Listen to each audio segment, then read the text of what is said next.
Okay, okay, Sinadapi, Nistu, Nidaniko, Makoyo Sakoi, Nistu Amskapi Pikani, Blackfeet, Nistu, Sixakatapi, Blackfoot Confederacy. I just want to, gotta greet you on this beautiful fall day. I'm heading to a gathering in Billings, Montana as a participant.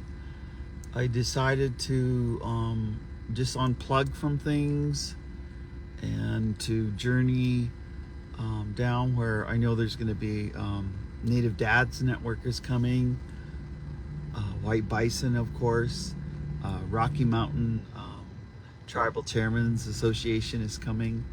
So we're all gathering in Billings, Montana. And I left this morning after I saw, oh my God, you should, you need to come to Montana. It's like 87 Fahrenheit. I don't know what's going on here. They call it an Indian summer. Shoot, it's Indian day every day. Indian year, Indian summer, Indian winter. Everything's Indian. It's kind of like a good cycle, but ever since the equinox, boom, all the leaves turned red, all the leaves turned yellow, and there's this transformation going on with everyone. The humor of transforming. Many say, I keep hearing the saying, you can't talk butterfly to a cocoon. And so I just wanted to, so today's topic, I kept going, I want to call it self-care. Self-care, like healing the healers. And in my 4 decades of being honored, with Native Wellness Institute, we come to you this is welcome to Wellness Wednesday.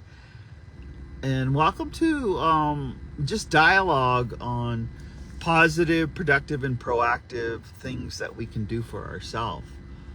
And our family, and our coworkers, and our tribe, and our First Nations, and our villages, and almost global. And so I'll start off with I have a niece that, gosh, she's been she's the Nishnabik. She comes way over from Wisconsin, over that. I'll just keep her, well, I don't know if I should keep her anonymous. We were visiting, and we had the best visit yesterday, and it was about global indigenous helping global indigenous. And she was inviting me. She said I had been nominated and selected to be in this global effort. So I'm gonna investigate more and see what that. We meet virtually, and then we have an in-person meeting. But let's talk about self-care from a global point of view.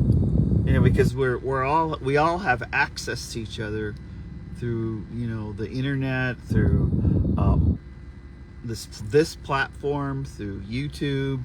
It's almost like we're not far away from anyone. So self-care and global, and then bringing it down to where if we're honored enough, and if we can live on our ancestors' land. And I realize part of self-care is making do when you can't live on your ancestors' land. But if you do have your ancestors' land, please take advantage of it. And it's close to my heart, because this morning, I'll start with storytelling. As you know, it's always storytelling. When I got up this morning, I knew that I would be traveling, and I was mostly packed. And I decided to grind some medicines to take with me. Because you never know. You just never know when you're going to smudge with people, and you're going to pray with people. And I think the hoop will be there, and I always like to pray with the eagle hoop from White Bison, and now it's like everybody's eagle hoop. So I got up this morning and I just sat and watched the sunrise over the horizon, and I decided, you know, I don't have to make coffee because I don't drink coffee, and it's for me it's a gradual waking up. And of course, you know, I drink water and electrolyte, and I take my vitamins and my morning meds. When you get older, you take meds. You know, you take those kind of things. But I want the self-care. I can't tell you how much it set my day to watch the sunrise. And it's a matter of patience, because when you see Natusi, you know, begin to come up, and when it touched over the horizon, the sun, you know, came to my eyes, and it was just a time, you know. I made a smudge, and normally, you know, I have personal pipes that I carry. I'd smoke my pipe, but I just decided to light a smudge and say prayers. And so I think that self-care, and you know, if you don't have the privilege, and you know, you're taking care of little ones, or you're taking care of others, because women, oh my gosh, women take care of too much. Just, they take care of too much, and that's okay. But as I was watching the sun come up, and I knew Ipisuatsis, the morning star. I always think about the morning star. I think about the moon that's just moving, and now the sun is coming up, and it's like a time of self-reflection. You know, and usually, you know, like, I know it's like what do they call Wednesday? Oh, this is Wellness Wednesday, but they call Wednesday Hump Day when you work Monday through Friday, and a lot of us were on that routine and that schedule, and that's good, because we need routine for our family. And I know, shoot, we got some 3rd, 4th, 5th graders and 6th graders just going into high school, and they need routine, and so we need that Monday through Friday, and we need our routine. But that self-care, so I decided to not go fast and be patient with everything. I decided to take the back road. It's a gravel dirt road to go to the post office. And I just stopped because the leaves were like talking to me, you know, the redness in the leaves and the yellowness in the leaves. And it was, you know, my relative, a Tokan beaver, you know, they say there was an Okan in the fall, but they were just, I stopped and I could just feel them. And then I drove, and I just drove through. Now I'm gonna post on my page. There was too much beautiful color that just emanated and just sprung out, and I felt such gratitude just driving into that color. And then, you know, I have some unusual relatives. They're Blackfeet. There's an unusual relative, and his wife is from Thailand, and he was with his keto dog. And so I stopped. I just didn't drive by and wave. I stopped my vehicle and I visited with my neighbor. And I think that's the self-care, you know, where we live. And him and I, he's a very unusual. He's built his own house out of rock, you know. And him and his wife, they grow a lot of their food. They live off the land. They hunt. And so when I stopped to visit, and part of self-care is just listening to other people, not interjecting, you know, like me, myself, and I, blah, blah, blah. You know, that's when our ego stands for edging God out. I just decided to listen to him because I could tell there was a happiness with him.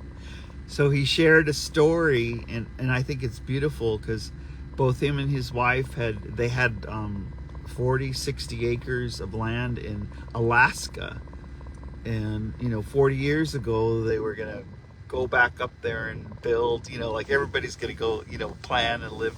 We all have this plan when we retire. We all have this plan when we're not as busy.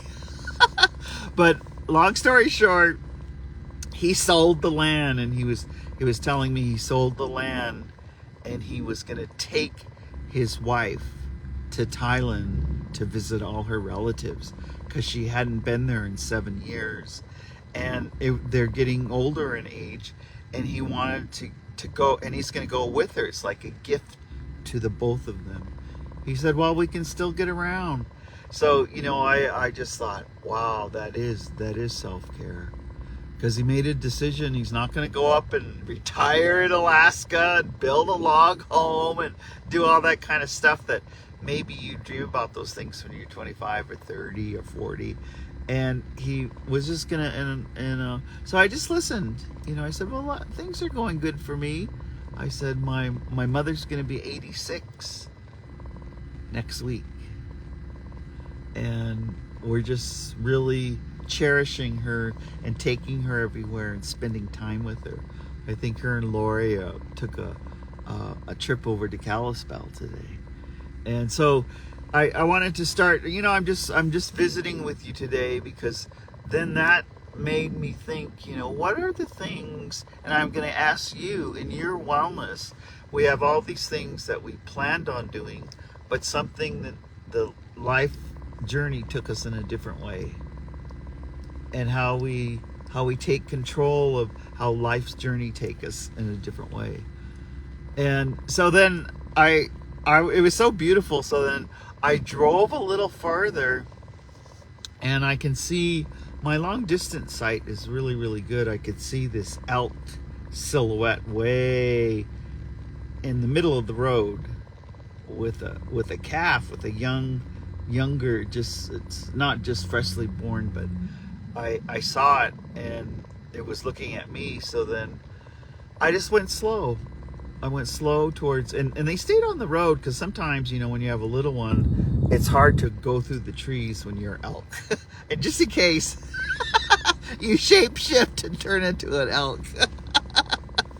Anyway, as I came up to the elk and I was going just slow, I communicated with softer words, but also with my intention. I just said, I'm not going to shoot you, and I'm not going to harm you. I just want to look at you. I'm not going to shoot you, and I'm not going to harm you. I just want to look at you because you're beautiful. And it's just like, anyway, I'm going to post it. It was like she kind of went a little ways, and the little one followed, and she went a little ways. Then she tried to go up, and it was about caretaking for that little one. And then, she ran across the road and stood there and just looked at me. And it felt like she said, I understand.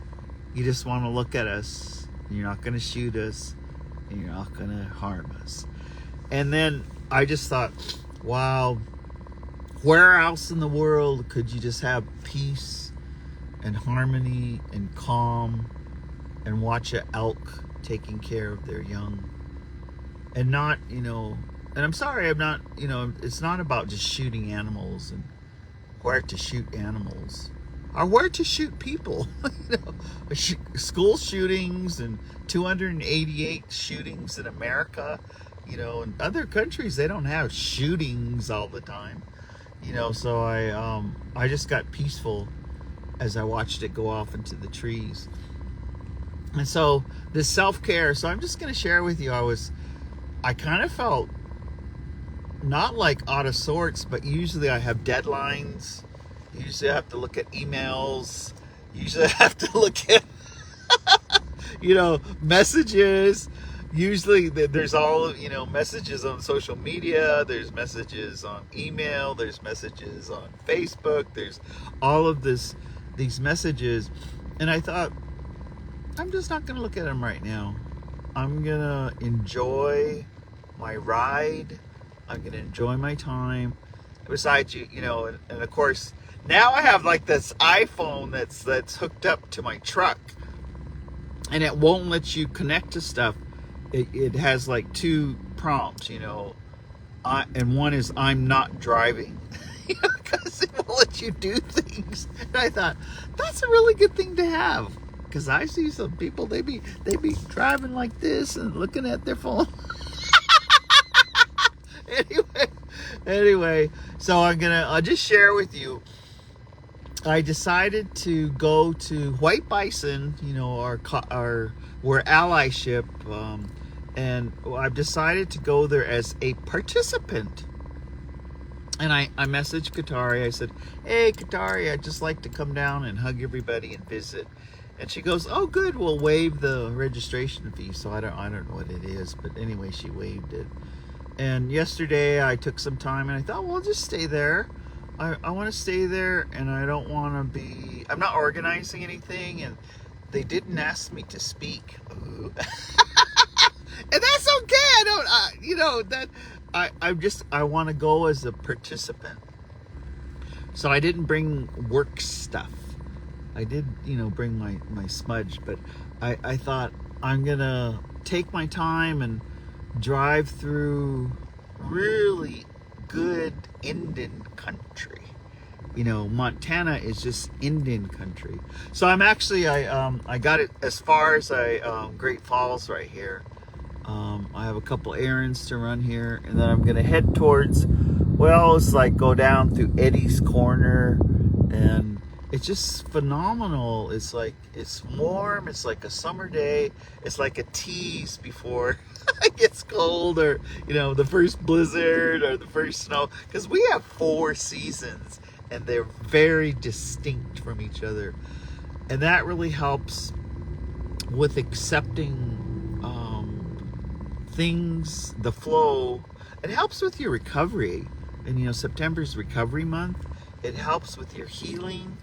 It helps with knowing that the seasons change. And so the first self-care, one of the first self-care lessons that my mother, and this is, I used to, when I was young, even like, you know, in grade school and stuff like that, if I broke up with a friend, or I didn't have a friend anymore, I would get devastated that, you know, they're not my friend anymore.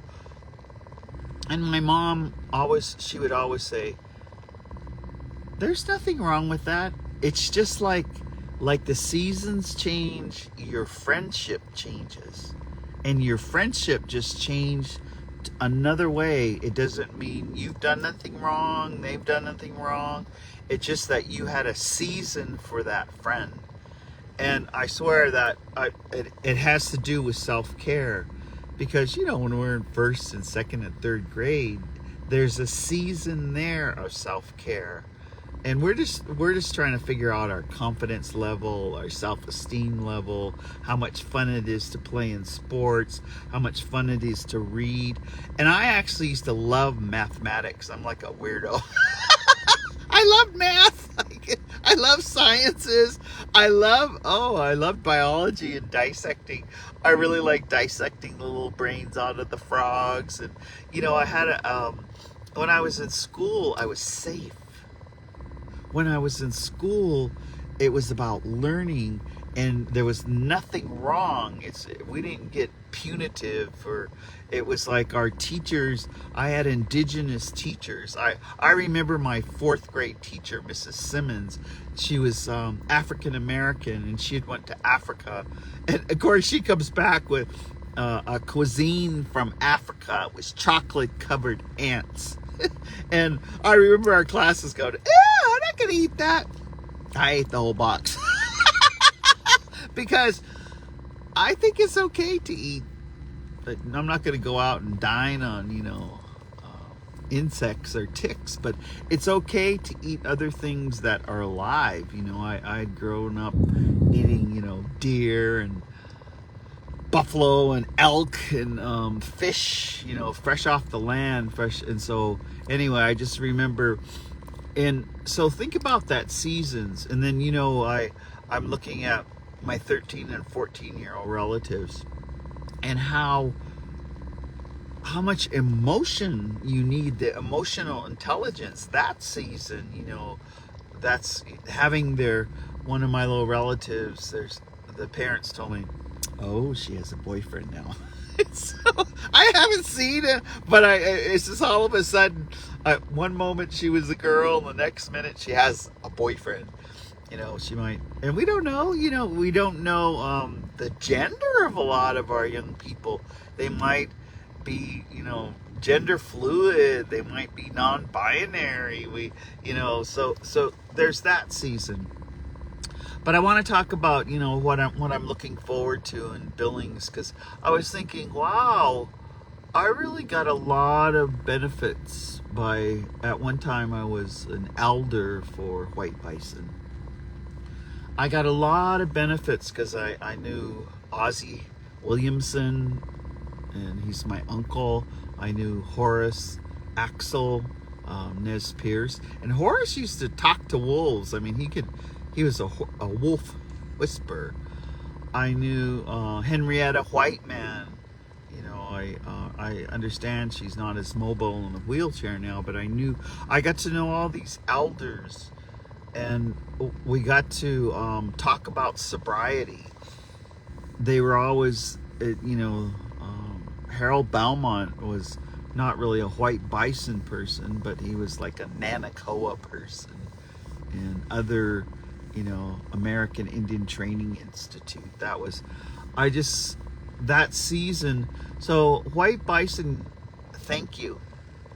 White bison, thank you for all of the interpretations of the 12 steps and the interpretations of recovery and sobriety that you started with, and that there's this whole new generation that has interpretations of it. And then I was thinking about Rocky Mountain Tribal Chairman's Association. Of course, I think of Bill Snell. I think of Ada Benz. I think of, some of the Upsalaga, the Crow. They have a really good staff, and their epidemiology, just for a moment, the epidemiology in Montana has been good. We have gotten all of the average life expectancy of all of our 8 reservations here. And once we have that, then we can look at why we aren't living as long as other Americans. And so that's a self-care thing. So I want to thank Rocky Mountain Tribal Chairmen's Association. I want to thank Native Dads Network. Yesterday morning, all of us, in wellness, we all listened to Mike Duncan, Native Dads Network. It's 7:30 Mountain Standard Time. And yesterday he had a really, really good talk about going back to basics, about learning our new self and doing assessment. It's like a 4th step of like making, and then other steps that where we own up to when we have wronged someone, and we approach them and we ask for forgiveness. And asking forgiveness, lateral kindness, and asking for it. So that, so Native Dads, and I think Albert's coming.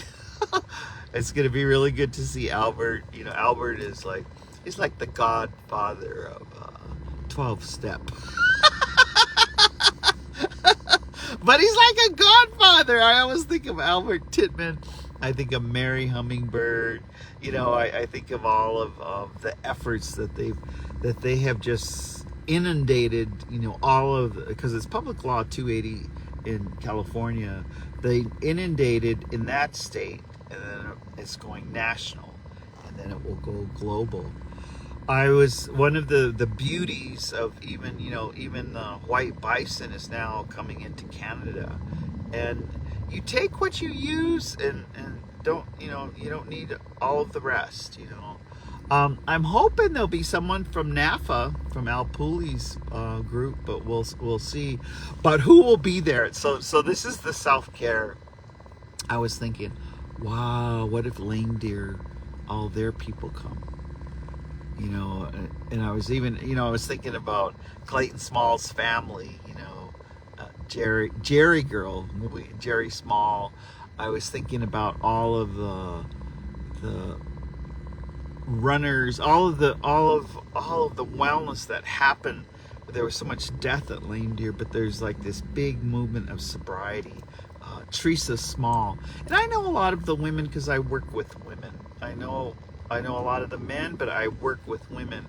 So I was saying, wow, what if they all come over? And then I got all excited because my niece, Bethany Yellowtail, you know, she is an amazing, she was just on, they go over towards, they have painters and they go over towards Bear Butte.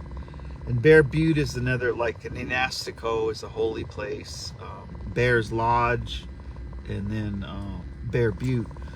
So she was saying, Auntie, you know, let me know when you're in town. Let me know when, you know. So I was just like really, so this self-care, I'm self-caring with my relatives in recovery. They're my family of choice.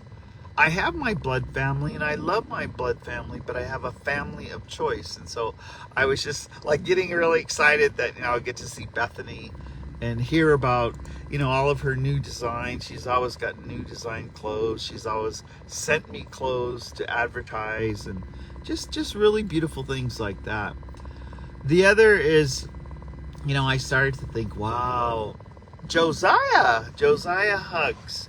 Okay, another nephew of mine.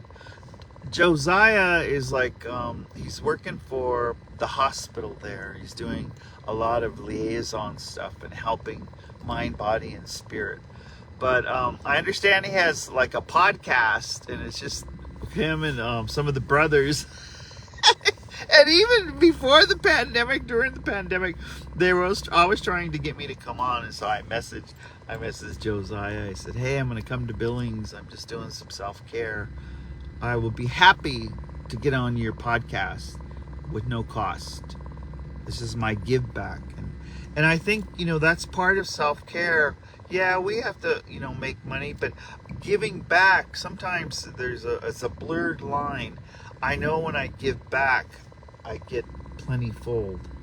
Yesterday, when I was saying my prayers and I was hiking along the lake, I found a golden eagle feather, a big golden eagle feather.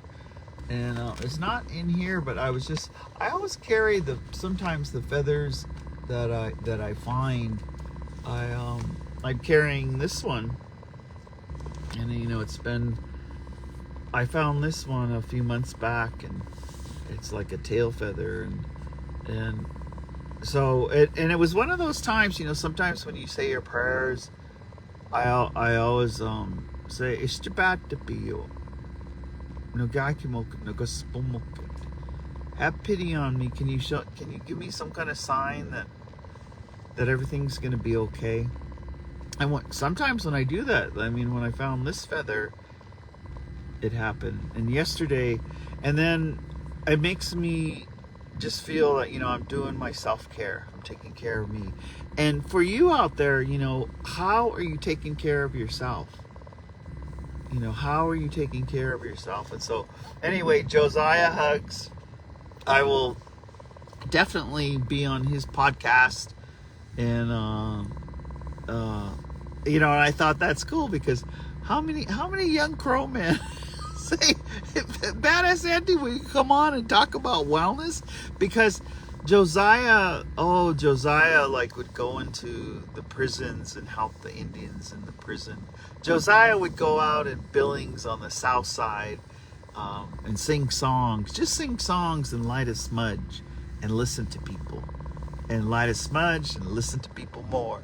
You know, so I always look, and now, you know, he has a really important job because he deals with, I don't know, 4,000 employees and all the Indians that go to the hospital in Billings. So that's my self-care. I guess my self-care is I want to be with people who appreciate me. I want to be with people who like listening to my stories, even if I repeat the stories.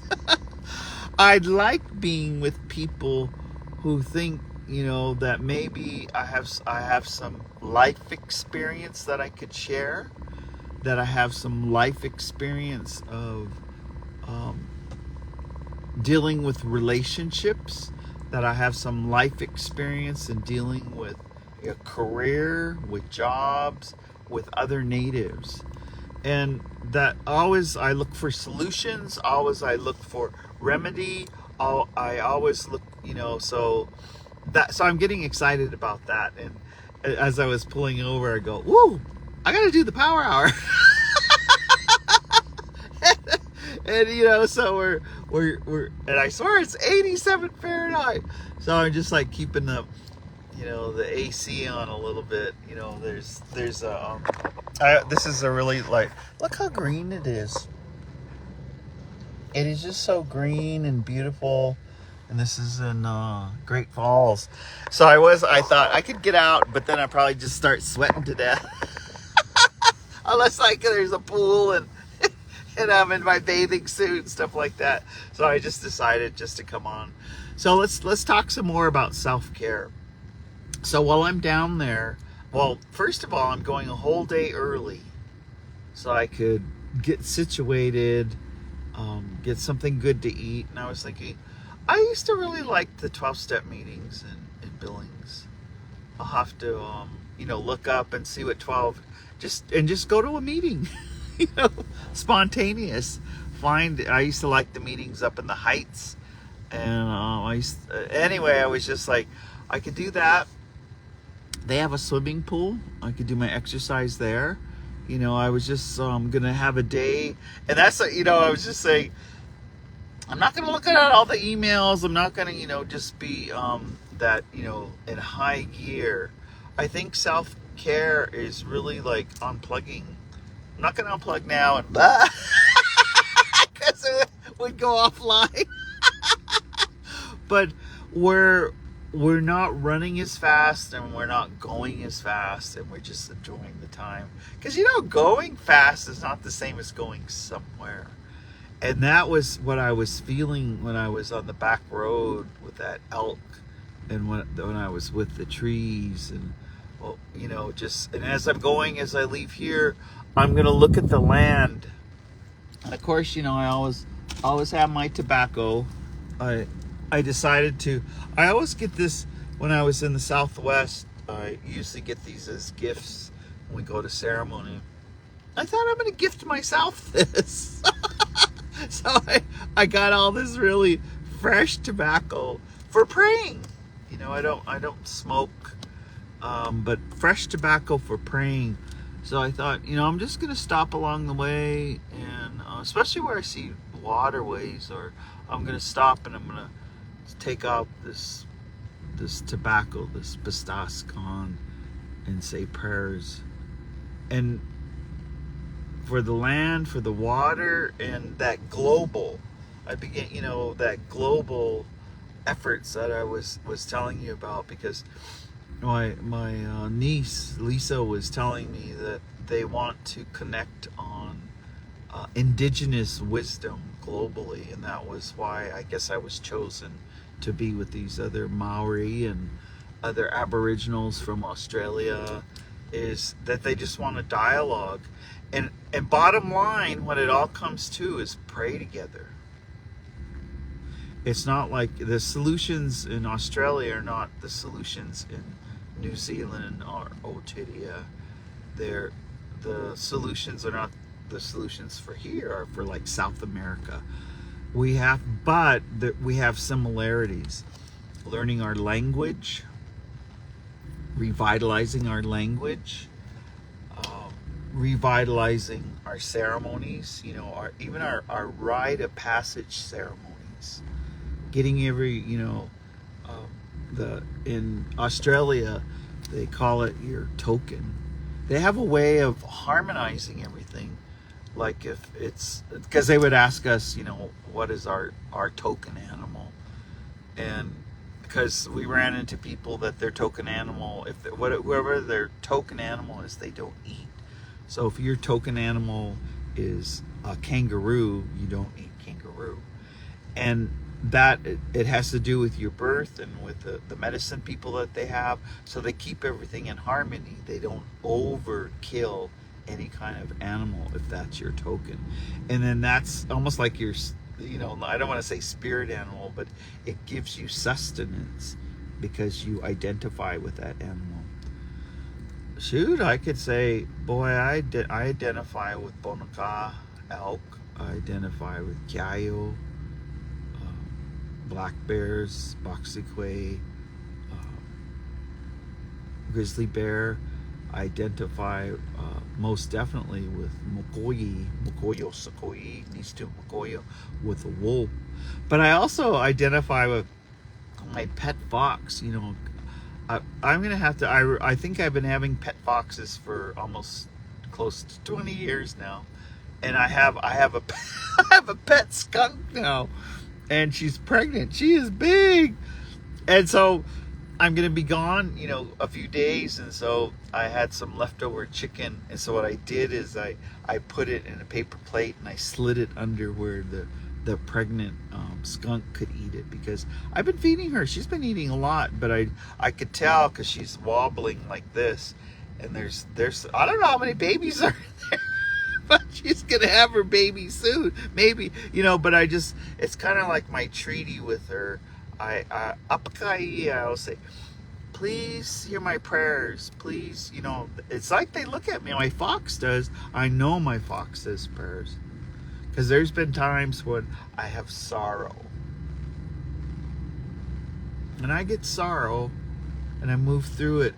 But one time, and I just think my fox always comes. One time he was sleeping outside my bedroom window, and I looked out there, he's just all curled up, like he was protecting my spirit. And your dogs do that, your cats. If you are fortunate enough to have a apus, a cat, man, cats are magical. If you are, imita, the spirit that travels around, if you have a dog, that's your spirit protector. And when you get your Indian name, that's your spirit.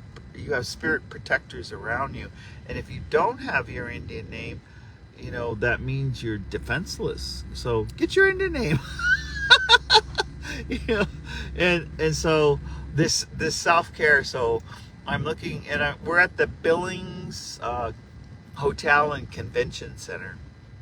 So it instantly reminded me, in 1996, we had all of the 8 reservations. We had some from Little Shell, they weren't recognized. But we had Fort Peck there, we had Rocky Boy, we had Fort Belknap, we had Abselica Crow, we had Northern Cheyenne, we had Salish Kootenai, and of course we had Blackfeet. And we all came together in 1996, and we had a gathering of Native Americans at this hotel. And we were overflowing, so we had 250 people. We had a large crowd at Agona, and I remember I think it was Sandra, Boss Calf Ribs. There was a lot of people who aren't here anymore, but they were the speakers, and they talked about their sobriety. They talked about what happened to them in childhood and how they healed through it. I just remember it being Don Rapos, coming from Northern Cheyenne. And he was everybody's sponsor, and he died in a freak motorcycle accident. But I remember us all coming together, and it was a time in 1996. And so it's like coming full circle. That's why I'm going down there, because this is for self-care. I want to listen to the stories, and I want to hear the solutions. I want to hear the spirituality, the taking care of mind, body, and spirit. I want to listen to how, because it's our birthright to thrive and to have joy, to live joy. It is our birthright to thrive and live and have joy. And so in 1996, I just remember it being such a big boost to my own recovery and everyone that was present. And so that's what I'm going to go, and so the self-care, and I'm just gonna not pay attention too much to the clock, eh? I'm gonna wake up when I wake up, have breakfast, and then go listen. And see what, I haven't seen the agenda. I'm just going to pick out some things that I need to go to. I think, I want to go eat some good food with friends and pray. It's like a self-care. And I brought my journal, and of course, I don't go anywhere with, who carries? I know it's backwards, but Black feet for Kamala. I have my bumper stickers. I just thought to myself, I'm just going to enjoy. And I'm going to put the pause button on the manic of work. I'm just going to put the pause button. So help me, pray for me, because like sometimes, it's like we react to emails, we react to situations, and I don't want to be reacting. I want to take time and say, do I really need to be involved in this? Is this something I'm going to triage my energy in a different direction? It's not that, I don't need to take care of all of that. And sometimes that's for Native women. We take care of our work, we take care of our family, we take care of our career, we take care of so much. We do too much, and when we should be taking care of ourselves. So I just, that's the message for today coming to you. Welcome to Wellness Wednesday. This is Native Wellness Institute. It's okay to take care of ourselves. It's okay to I brought, again, I have that big old giant book my mom read. The Bone Tree. I thought, because I like to read before I go to sleep, I'm going to do that rather than look at television. And rather than stay up late. And then I was remembering what another favorite memory of this hotel is when there was snow outside. We used to jump from the hot tub and go roll around in the snow. And then jump back in the hot tub. It was like we'd hold the door. It was like just a fun thing that we did. It really feels good if you roll around in the snow and then you jump back in the hot tub. It's kind of like, I don't know, it's like kind of like a sweat as you're praying and doing things like that. So I think the other is I have my journal. I have my dream journal. It's I write my dreams on one end, and then there's a coloring on the other end, and I color some of it, because when you color, I love coloring. It slows you down. It's like beading. It slows you down. It's like weaving. It slows you down. It's like prayerful. So I brought my journal. I brought a couple of meditation books for my Al-Anon, and a couple meditation books for forgiveness. And so I'm going to take time and see how that applies to today. I want to share something with you, and this niece, to talk about this global effort. We met many years ago, and as soon as we met, I would astro travel in some dreams to her. I would always go to her, and we would always should say, I dreamt about you last night, and then would have a conversation if it applied to me. And I go to other people when I travel. I don't have no control of it, but this particular niece, I don't know if we lived in another life together, the connection, the spiritual connection. I just know that I feel totally close to her, like she was my blood relative. And she has a beautiful husband, she has beautiful children, and her husband just had Ezra. And Ezra, I haven't met in real person, but Ezra sends me drawings, and Ezra, I always see what Ezra's up to, like her first day of school, I was really praying. and then she sends me her school picture, so I put it by my pipes, so I look at her every day. But I wanted to, that's self-care. When you have friendships and healing, there needs to be self-care where you are in communication, or where you stay connected. And So now I was telling her, yeah, I'm kind of getting off all of the boards. I was on too many boards, and other people, they can handle it. It's passing the baton. But for some reason, I'm excited about this global wellness, because I told her you should look at what the 13 grandmas did when they all had the same dream. And Percy is still doing it, and some of the grandmas have crossed over to the other world. But I have a feeling that this global, I said, yeah, I would really love to dialogue, because it reminds me of healing our spirits worldwide. There's been 9 of them. They happen every 4 years. I've been to 6 of them. 7 of them. Ever since they started in Native Wellness Institute. Our executive director, Jolene, is on the planning for the Washington, D.C., which will happen in 3 years. But I remember the first time that I came global, and there was 37 countries of indigenous, and they all, just to say hello took 4 hours.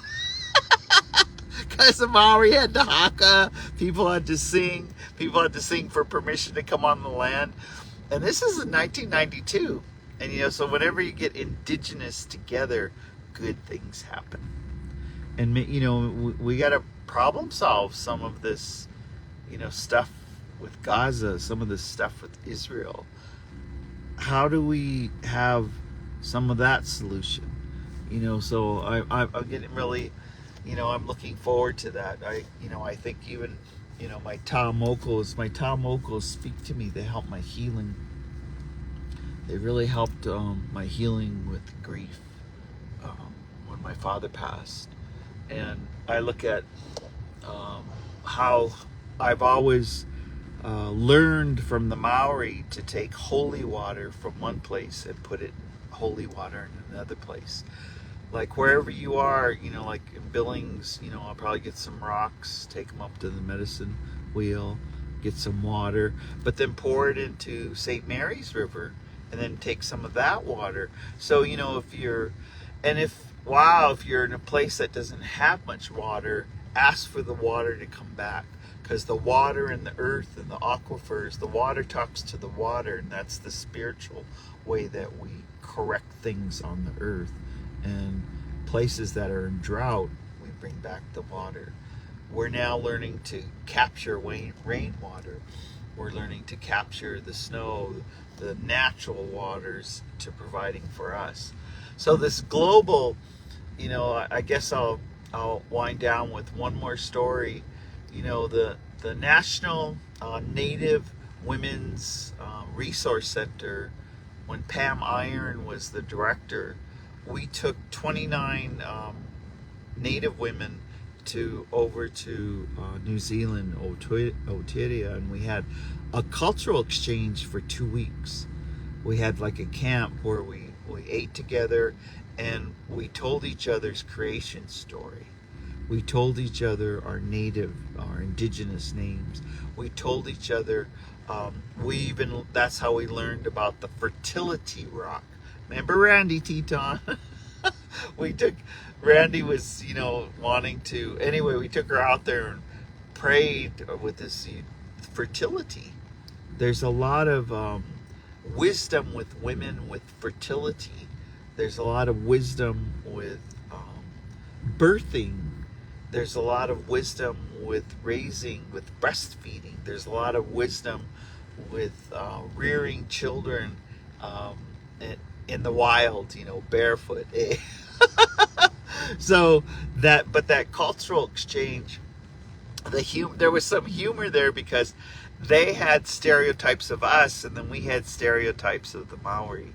And so when we got there and we were at the marae, and there was like the schedule, and they had listed us, the 29 of us, we had an hour and a half, and the planners came over and they said, could you put on a powwow?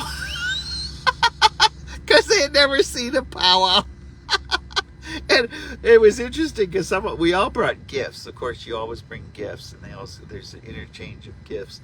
But we had a singer, Matumspi, Old Crow, and so she sang the Grand Entry song, and we all had our dance outfits, so we had Grand Entry. She sang the Victory song. She sang a couple of flag songs, and then we had a couple of exhibition dances to show our different dances. And then we had a couple of intertribals. And what was so funny is, she was emceeing. She goes, "Okay, now everybody dance." So everybody, the whole crowd jumped out and was dancing the best they could to the drum and to Native American drumming, And so everybody, there was no crowd, there was no audience. It was just, it said everybody dance. And then we said, now we're going to have a giveaway. And so everybody had brought their bags of giveaway. So we just put them randomly around the arbor, the circle that we were dancing. I remember that year I had brought a lot of horsehair keychains, horsehair hat bands. I just had a lot of horsehair and other gifts. So everybody put out their gifts, and then we asked people to come and get a gift. So we had a giveaway. An hour and a half. So anyway, it's just like, can you put on a powwow? We had everything there because we had our songs. We were dressed in our outfits. We had a drummer, and we had knowledge of the songs. So we put on an hour and a half, and we had a giveaway. So I guess I'm gonna wind down with that story of self-care, and I'm gonna journey on. It's a beautiful ride. I'll wave at Rocky Boy, Belknap, and go through Eddie's Corner, and then come around. There's a lot of cliffs there, and I always look at them like buffalo jumps, like where they would herd the buffalo off. And that was our grocery store, but it's like a really good holy place. And then I'll go down into Billings, and then I'll get to see everyone probably starting tomorrow, or even start when I hit town. But I'm just taking some time off. I've been facilitating healing. I always do. Time off where I'm not. This is not a paid work job. I'm just going for self-care. I'm just going to be a participant. I'm just going to enjoy the stories. So my intention is to heal. I want to heal more. I don't want to carry resentments. I don't want to be involved in bad gossip. I don't want to cuss anymore. And I also want to have self-forgiveness. And the more self-care I do, I have self-forgiveness for things I wasn't proud of, but I don't do them anymore. And bottom line, when I hear some of our Blackfoot, we have to live honest, and we have to be honest with all living things. We have to be honest with ourselves, and we have to be honest with all living things. And so that's why I'm heading there. And because I'm, say a prayer for me. I've been casted for a 60s film in Canada, and we're going to start filming the end of October. Yes, I'm just really looking forward to that. So I just want to say, I'm going to say Kitakito Matsuno. I'll see you later. This is Native Wellness Institute. It's Wellness Wednesday. We come every Wednesday. It's like the power hour to talk about positive, productive, and proactive things for wellness for our family. So I'll say that, and I'll say later. I was just, geez, I'm greasy. Anyway, it's okay to be. It's Indian oil of Olay. But with that, I'll see you down. If you're down in Billings, that's the happening place for Wellbriety and Sobriety this week. So we'll see you next Wednesday. Kitakito Matsuno.